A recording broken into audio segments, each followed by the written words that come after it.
ہمارے بہت سے بھائی ایسے ہیں اور بہت سی بہنیں، بہت سی مائیں ایسی ہیں جن کو لوگوں نے اس ٹینشن میں ڈالا ہوا ہے سورۃ الاخلاص پڑھنی چاہیے، سورۃ الناس پڑھنی چاہیے، سورۃ الکافرون پڑھنی چاہیے، اور پھر یہ بھی کہا گیا ہے کہ تمہیں اتنی بار پڑھنی چاہیے، اس کا دوسری نماز سے اور تعلق ہے، اس کا طریقہ کوئی اور ہے۔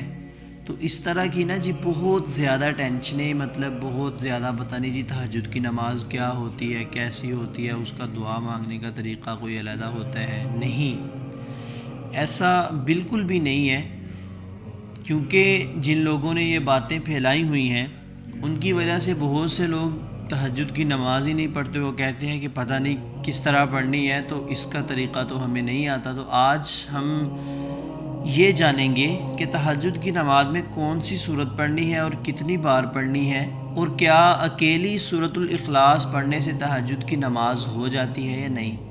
تو میرے دوستو، اگر آپ کو قرآن پاک سے کہیں سے بھی 2-3 آیتیں آتی ہیں، 3 آیات اگر قرآن سے آپ کو آتی ہیں، تو آپ ہر نماز پڑھ سکتے ہیں۔ فرض نماز بھی پڑھ سکتے ہیں، تہجد کی نماز بھی پڑھ سکتے ہیں۔ یہ ضروری نہیں ہے کہ آپ کو سورۃ الاخلاص آنی چاہیے، آپ کو سورۃ الناس آنی چاہیے، نہیں، ایسا نہیں ہے۔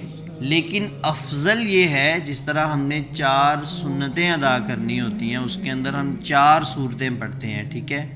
تو کم از کم آپ کو، اگر آپ کو قرآن نہیں یاد، آپ نے چھوٹے ہوتے نہیں پڑھا، اب آپ بوڑھے ہو گئے ہیں، بزرگ ہیں، تو آپ کوشش کریں، ابھی بھی کوشش کریں کہ قرآن کا کچھ حصہ آپ یاد کریں، ٹھیک ہے؟ افضل یہ ہے۔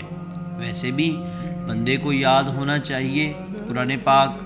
آپ کو کم از کم آخری جو 6 صورتیں ہیں، سورۃ الکافرون، سورۃ النصر، سورۃ اللہب، سورۃ الاخلاص، سورۃ الفلق، سورۃ الناس، کم از کم یہ 6 صورتیں آپ کو لازمی آنی چاہیے، تاکہ جب ہم فرض نماز ادا کر رہے ہیں یا سنتیں ادا کر رہے ہیں فرض نمازوں سے، تو تب بھی آپ کو یہ صورتیں آنی چاہیے، ٹھیک ہے؟ اب اگر آپ کو نہیں آ رہی کوئی بھی صورت، آپ کو صرف اور صرف قرآن سے ایک صورت یاد ہے، وہ بھی سورۃ الاخلاص، قل هو اللہ احد اللہ الصمد لم یلد ولم یولد ولم یکن لہ کفوا احد، اور اگر آپ تہجد کی نماز پڑھنا چاہتے ہیں یا فرض نماز، کوئی بھی نماز پڑھنا چاہتے ہیں، آپ کو قرآن سے کوئی اور صورت نہیں آ رہی، صرف اور صرف یہ صورت ایک آ رہی ہے، تو پھر بھی آپ کی نماز ہو جائے گی، اس میں کوئی ایشو نہیں ہے۔ آپ پڑھیں، بلا جھجک ہو کے پڑھیں، لیکن کوشش کریں کہ آپ کو قرآن کی اور بھی صورتیں یاد ہو جائیں، جیسا کہ ایک اور بھی بہت چھوٹی سی صورت ہے، سورۃ الکوثر، انا اعطیناک الکوثر فصل لربک وانحر ان شانئک هو الابتر۔ اس طرح آپ آہستہ آہستہ یاد کرتے جائیں۔ تو اس طرح یہ سوچنا کہ تہجد کی نماز بہت مشکل ہے، نہیں، ایسا نہیں ہے۔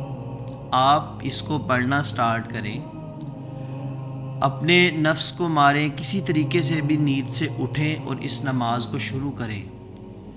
کچھ ٹائم لگے گا، جب اللہ تعالیٰ اس کی قبولیت فرمائیں گے، آپ اس کی لذت کو پانا شروع کریں گے، پھر آپ کو پتہ چلے گا کہ اس کے اندر کیا لذت ہے کہ لوگ صبح اٹھ کے اپنی نیند، اپنا بستر چھوڑ کے تو یہ نماز ادا کرتے ہیں۔ تو پھر آپ کو پتہ چلے گا کہ گناہ میں زیادہ لذت ہے یا پھر اس وقت اللہ کے سامنے رونے میں، اس وقت اللہ کے سامنے نماز پڑھنے میں۔ تو اس لیے میرے دوستو، بہنوں، جو بھی چاہتے ہیں کہ ہم نے تہجد کی نماز پڑھنی ہے، آپ کو اگر اکیلی سورۃ الاخلاص پڑھنا آتی ہے تو آپ پڑھ سکتے ہیں۔ اور دوسرا یہ کہ لوگوں نے یہ کہا ہے کہ جی پہلی رکعت میں 8 مرتبہ پڑھ لو، دوسری مرتبہ نہیں، دیکھیں، تہجد کی رکعتیں آپ 2 بھی پڑھ سکتے ہیں، آپ 4 بھی، 6 بھی، 8 بھی، 12 بھی، آپ جتنی پڑھ سکتے ہیں آپ پڑھ سکتے ہیں، ٹھیک ہے؟ لوگوں نے کیا کہا ہے جی پہلی رکعت میں آپ سورۃ الاخلاص 8 مرتبہ، پھر جی 7 مرتبہ، اس طرح مطلب باتیں کی ہوئی ہیں، جس کی وجہ سے لوگ تہجد پڑھتے نہیں ہیں۔ نہیں میرے دوستو، اگر آپ کے پاس آپ اتنی کیپیسٹی ہے کہ میں بس 2 پڑھ سکتا ہوں، ٹھیک ہے، تو آپ 2 پڑھ لیں، اور دونوں کے اندر سورۃ الاخلاص پڑھ لیں، کوئی بھی ایشو نہیں ہے، آپ کی نماز ہو جائے گی۔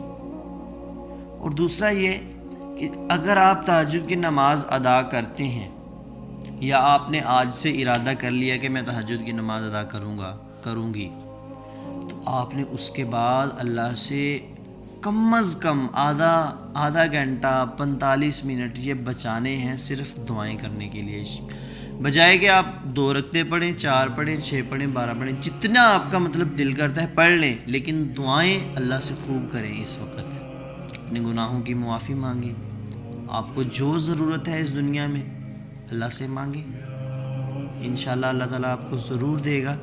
امید ہے آپ کو آج کی ویڈیو بہت اچھی لگی ہوگی، کیونکہ بہت سے لوگوں نے ہمیں ڈرا دیا ہے کہ جی ایسا نہیں، ایسے ہو جاتا ہے، ایسا کہ نہیں، ایسا بالکل بھی نہیں ہے۔ دین اسلام مشکل نہیں ہے، یہ بالکل آسان ہے۔ دیکھیں، ہم جو بھی کام کرتے ہیں ہمیں یہ کہا گیا ہے کہ جوتا دیکھ کے پہننا سنت ہے، ٹھیک ہے؟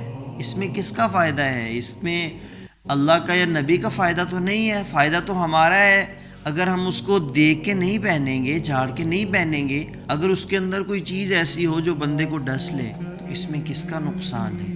اسی طرح ہمیں یہ کہا گیا کہ جب بھی بستر پہ لیٹنے لگو اس کو جھاڑ لو، اس میں کس کا فائدہ ہے؟ اس میں بھی ہمارا ہی فائدہ ہے۔